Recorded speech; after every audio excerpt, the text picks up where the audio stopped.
Greetings, loved ones. Abuse is hard to recognize, and intimate partner abuse that is disguised as love is called coercive control. Today, we are continuing our series on coercive control, and we'll discuss how abuse can be disguised as love so the aggressor can control his victim. Please help us get these messages out. Subscribe to our channel, follow us on Facebook, Instagram, and Twitter. Hit the like button and the notification bell, and please share these messages with others because you never know, just by doing so, you could save a life. Isolation, threats, humiliation, sometimes even physical abuse. These are the weapons of coercive control, a strategy some people use against their intimate partners. A relationship that should involve loving support ends up as a trap designed for domination. Although coercive control can show up in a variety of relationships, the most common situation is where a man uses coercive control against his wife or girlfriend.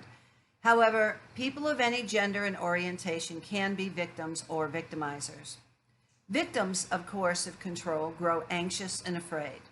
Coercive control strips away victims' independence, sense of self, and basic rights, such as the right to make decisions about their own time, friends, and appearance. Many abusers who use coercive control also abuse their partners physically or sexually, but some use coercive control without physical violence.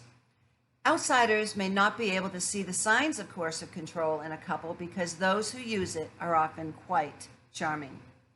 Do you know someone who is being controlled in this way? Do you wonder if your partner is too controlling? Here's a self-assessment from the book Invisible Chains of Overcoming Coercive Control in Your Intimate Relationship, written by a doctor who is a senior lecturer at the University of Massachusetts.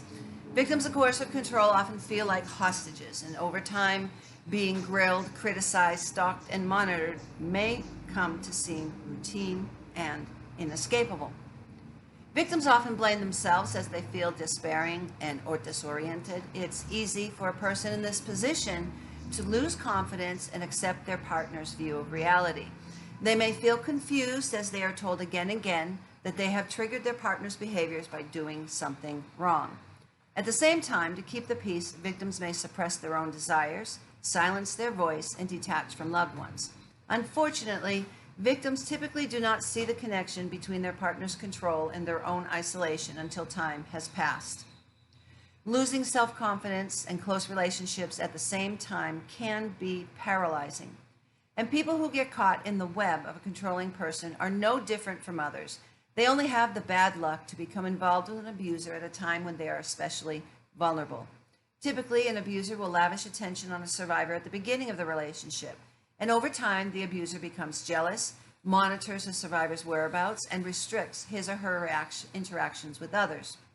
The survivor believes the original helpful partner is the real person.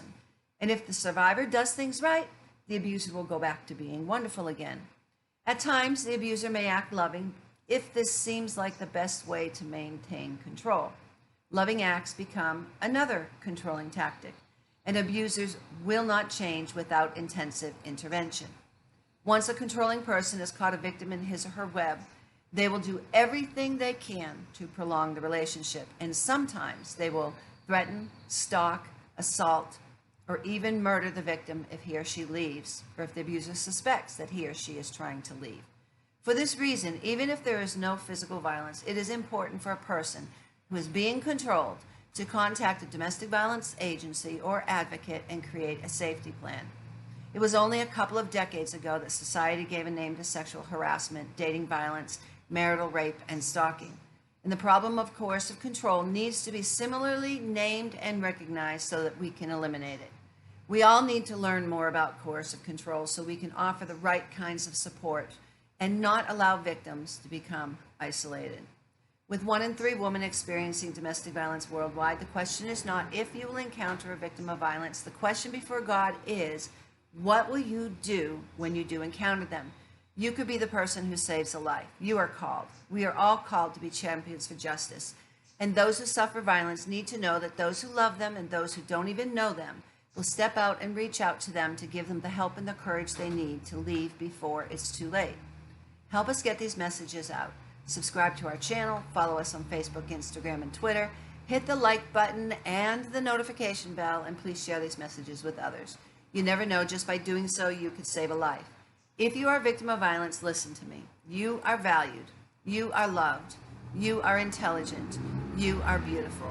God does not want you to suffer violence. He wants you to live free from violence in peace and tranquility. There is a way out. It is not your fault. Abuse is not love. And if you're a victim of violence, reach out to someone. If you find yourself in a dangerous situation, call 911 for help. Tomorrow, we will continue with the subject of coercive control and define what it is. Until then, God bless you.